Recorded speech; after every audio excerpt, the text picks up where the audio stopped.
بسم اللہ الرحمن الرحیم۔ السلام علیکم ورحمۃ اللہ وبرکاتہ۔ میں ڈاکٹر شہزاد انور، ماہر امراض درد و ریجنریٹو میڈیسن اسپیشلسٹ۔ آج ہم بات کریں گے آٹزم، کیا یہ واقعی کوئی بیماری ہے یا کوئی متھ ہے، اور اس کا انسیڈنس بہت زیادہ کیوں بڑھ رہا ہے دنیا میں۔ تو بیسیکلی ہمیں یہ سمجھنے کی ضرورت ہے کہ آٹزم ہے کیا۔ اگر ہم آٹزم کی بات کریں تو آٹزم ایک نیورو ڈیولپمنٹل ڈیزیز ہے، بڑھتے ہوئے بچوں کی بیماری۔ یہ ہمیں ٹین ایجرز میں بھی پائی جاتی ہے، ینگ ایڈلٹس میں بھی پائی جاتی ہے، اور بڑوں میں ہائی فنکشنل جو ہوتے ہیں ان کو ہم اسپرجرز ڈیزیز کہتے ہیں۔ جو اگر ہم دیکھیں اس کو تاریخ میں جا کے، تو آج سے بہت سال پہلے یا کچھ سال پہلے بہت زیادہ انسیڈنس نہیں تھا، لیکن پچھلے کچھ سالوں میں اور اسپیشلی کووڈ کے بعد اس کا انسیڈنس اتنا زیادہ بڑھ گیا ہے کہ اب یو ایس اے میں ہر 36 میں سے ایک بچہ آفیشلی آٹسٹک لیبل ہو چکا ہے۔ لیکن پرابلم یہ ہے کہ وہاں پہ 3 سال سے پہلے اس کو لیبل نہیں کرتے، بلکہ کئی جگہ اس کے بھی بات کرتے ہیں۔ تو پریکٹیکلی اس کا انسیڈنس بہت زیادہ ہے، اور بہت سارے ممالک جن میں یو اے ای، پاکستان اور بہت سے ممالک ہیں، تو وہاں پہ تو یہ کہتے ہیں کہ جی ہر 3 میں سے ایک بچے کو آٹزم ہے، اور کہیں پہ ہر 4 میں سے ایک بچے کو، اور آئندہ آنے والے کچھ سالوں میں شاید ہر 2 میں سے ایک بچے کو آٹزم ہو۔ آٹزم جو ہے یہ ایک ڈفرینٹ سیناریو ہے جس میں بچے کا جو برین ہے،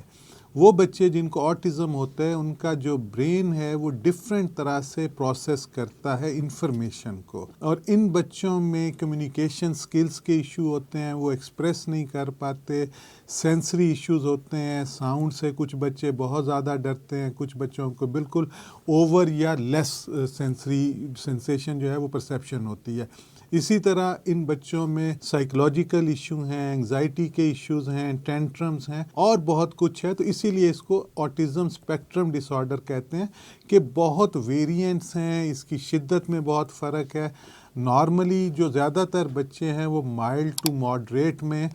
سیٹ ان کرتے ہیں یا اس کے اندر فال کرتے ہیں، جبکہ جو سویئر آٹزم ہے یا ماڈریٹ ٹو سویئر ہے اس کا انسیڈنس اتنا زیادہ نہیں ہے۔ لیکن جن بچوں میں سویئر آٹزم ہو ان کی فیملیز جو ہیں وہ سال ہر سال سفر کرتی ہیں کہ وہ بچے ہائپر ایکٹیو ہوتے ہیں، سیلف ہٹنگ ہے، دوسروں کو ہٹ کرتے ہیں، نان وربل ہیں، اپنے آپ کو ایکسپریس نہیں کر پاتے، فوبیاز ہیں۔ تو یہ ایک بڑا ڈفرینٹ اسپیکٹرم ہے،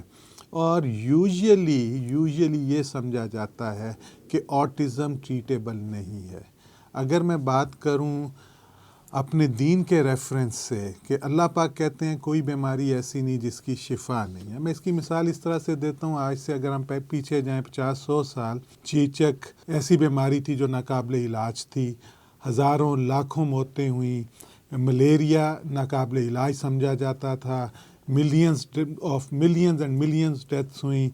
کالرا بہت مطلب ڈیوسٹیٹنگ ڈیزیز تھا۔ تو جیسے جیسے میڈیکل سائنس نے امپروو کیا ان بیماریوں کا جو بہتر حل بلکہ بہترین حل نکلتا آیا، آج کالرا سے اس طرح ڈیتھس نہیں ہوتی، ملیریا سے اس طرح ڈیتھ نہیں ہوتی، چیچک جو ہے ہمیں نہیں ملتا، ختم ہو گیا، پولیو کا انسیڈنس بہت زیادہ تھا، بہت کم ہو گیا، نہ ہونے کے برابر۔ تو اسی طرح کیسے ہو سکتا ہے کہ آٹزم جیسی بیماری جو اتنی زیادہ تعداد میں بچوں کو افیکٹ کر رہی ہے اس کا کوئی قابل قدر علاج نہ ہو؟ اس میں بیسیکلی جب آپ ٹریٹمنٹ کی بات کرتے ہیں تو سپورٹیو تھراپیز، جس میں speech language therapy, sensory therapies, psychological settings ہیں، اے بی اے ہے، پیکٹ ہے، تو یہ ساری جو سپورٹیو تھراپیز ہیں یہ بچے کو ہیلپ کرتی ہیں، جن میں کمیونیکیشن سکلز ہیں، جس میں ان کو ریلیکس کرنے میں، ان بچوں میں سلیپ کے ایشوز ہوتے ہیں۔ تو اس کے ساتھ ساتھ موجودہ دور میں جو نئی اسپیشلٹی ڈیولپ کر رہی ہے وہ ہے ریجنریٹو میڈیسن۔ ریجنریٹو میڈیسن میں ہم، جیسے کہ نام ظاہر کرتا ہے کہ ہم باڈی کے وہ ٹیشوز یا آرگن جو پراپرلی کام نہیں کر رہے ہوتے، جو ڈیزیزڈ ہوتے ہیں، جو ویک ہوتے ہیں، جن کا ڈس فنکشن ہوتا ہے، ان کو سٹیمولیٹ کرتے ہیں، جس سے سیلولر فنکشن امپروو کرتا ہے۔ دوسرا اس کے ساتھ ساتھ ریجنریٹو میڈیسن میں اگر ہم سٹیم سیلز کی بات کریں تو سٹیم سیلز وہ سیلز ہیں جو بالکل بلینک سیلز ہیں، جو کسی قسم کا اسپیشلائزڈ فنکشن نہیں کرتے، لیکن یہ ہزاروں دفعہ تقسیم ہو کے اپنی پاپولیشن بھی مینٹین کرتے ہیں اور اسپیسیفک سرکمسٹانسز میں یہ ڈفرینشیٹ کر کے نئے سیلز اور ٹیشوز بناتے ہیں اور اسپیشلائز سیلز میں یہ ٹرانس ڈفرینشیٹ کرتے ہیں. تو یہ جو اسٹیم سیل تھراپی ہے، اس کے ساتھ PRP ہے، ایگزوزومز ہیں، یہ اللہ کی طرف سے ایک بہت بڑا تحفہ اور امید ہے. اگر ہم اس کو اپروپریٹلی یوز کریں بچوں میں، گو کہ بہت سارے ممالک میں یا بہت ساری دنیا میں کہا یہ جاتا ہے کہ یہ ایکسپیریمنٹل ہے، لیکن ایک چیز میں آج آپ کے ساتھ کلیئر کرنا چاہوں گا کہ آج سے کوئی 8-10 سال پہلے 2018 میں FDA نے ایک پبلک ہیئرنگ کی نیو یارک میں 3 سے 4 دن کی،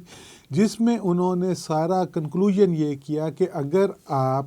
آٹولوگس ٹریٹمنٹ کر رہے ہیں، آٹولوگس کا مطلب یہ ہے کہ بچے یا مریض میں سے ہی سیل لیتے ہیں، اس کو منیملی مینیپولیٹ کرتے ہیں، اس کی نیچر چینج نہیں کرتے اور اس کو بہت بہت ریگرسلی آپ اس کو مینیپولیٹ نہیں کرتے. اور سیم سرجیکل سٹنگ کا مطلب یہ ہے کہ کہ آپ اسی دن لے کے اس کو پروسیس کر کے اس کو ایکٹیویٹ کر کے آپ سیم ڈے ری انجیکٹ کریں اور اس میں انفیکشن یا کنٹامینیشن نہ ہو. یہ 4 چیزیں ہیں. تو FDA جو ہے اس کی ویب سائٹ پہ ایگزیمپشن ہے کہ آپ کو کسی بھی طرح کی ریگولیٹری اپروول یا تو سیم اسی طرح کی چیزیں اگر FDA کی گائیڈ لائنز ہیں تو ہمارے جیسے ممالک جو ہیں ان کو بھی اسی کو فالو کرنا ہے. تو جہاں تک آٹولوگس اسٹیم سیل کی ٹریٹمنٹ کا تعلق ہے وہ بالکل مؤثر ہے، کیونکہ آپ خود ہی ڈونر ہیں، خود ہی ریسیپینٹ ہیں اور اس میں کسی قسم کی ریجیکشن اور کچھ نہیں ہے. لیکن ایشو یہ ہے کہ آپ ہر جگہ پہ اسٹیم سیل کو پروسیس نہیں کر سکتے. آپ کو اس کے لیے لائپو ایسپریشن کرنے کے لیے پلاسٹک سرجن جو ٹرینڈ ہوں، آپ کو state of the art theatres چاہیے تاکہ انفیکشن نہ ہو ود آل دا اکوپمنٹ. پھر جو سب سے امپورٹنٹ چیز ہے، آپ کو ریجنریٹو یا بایو سیفٹی لیول 2 لیب چاہیے جس میں انفیکشن فری انوائرمنٹ ہو، بالکل کلین ایئر ہو، وہاں پہ بایو سیفٹی کیبنٹس ہوں، وہاں پہ ساری فیسلٹیز ہوں جو الحمدللہ ہمارے centre for pain and regenerative medicine میں فاروق ہاسپٹل میں پاکستان کی بہترین جدید ترین بایو سیفٹی لیول 2 لیب ہے جو ہیومن گریڈ ہے. اور وہاں پہ ہماری ٹیم جو PhD سائنٹسٹ ہیں اور اس چیز کے ماہر ہیں. اور اس کے ساتھ ساتھ ایک اور چیز کہ پاکستان میں ابھی تک ریجنریٹو میڈیسن کی صرف ایک ڈگری ایکریڈیٹڈ ہے، وہ ہے diplomate American board of regenerative medicine DABRM. یہ باقاعدہ ایک 2 سال کا ٹریننگ پروگرام ہے اور الحمدللہ میں پہلا پاکستانی ہوں جس نے DABRM کیا. I'm the only پاکستانی جو fellow American academy and board of regenerative medicine ہے. تو کائنڈلی آپ بچوں کے لیے ضرور ریجنریٹو میڈیسن ٹریٹمنٹ آپٹ کریں، خاص کر آٹسٹک بچوں کے لیے، کیونکہ اس سے ان کا جو سیلولر ڈس فنکشن ہے، جو امیونوجینک جو انفلیمیشن ہے نیوروجینک، وہ بہتر ہوتی ہے. باڈی کا امیون سسٹم ماڈیولیٹ ہوتا ہے. جو گٹ برین ایکسس ہے، جو لیکی گٹ ہے، یہ ساری چیزوں پہ انڈر لائنگ کاز جو ہے وہ سیلولر یا مائٹوکانڈریل ڈس فنکشن ہے. جب تک ہم اس کو ایڈریس کریں گے آپ کے بچوں میں لانگ ٹرم بینیفٹ نہیں ہوگا. تو میری ریکویسٹ یہ ہے کہ آپ ریجنریٹو میڈیسن جس میں PRP، exosome, stem cell, photo bio modulation, laser acupuncture, یہ ایک پورا پروٹوکول ہے جو پچھلے 20 سال میں ہم نے ڈیولپ کیا اور الحمدللہ سینکڑوں نہیں ہزاروں بچے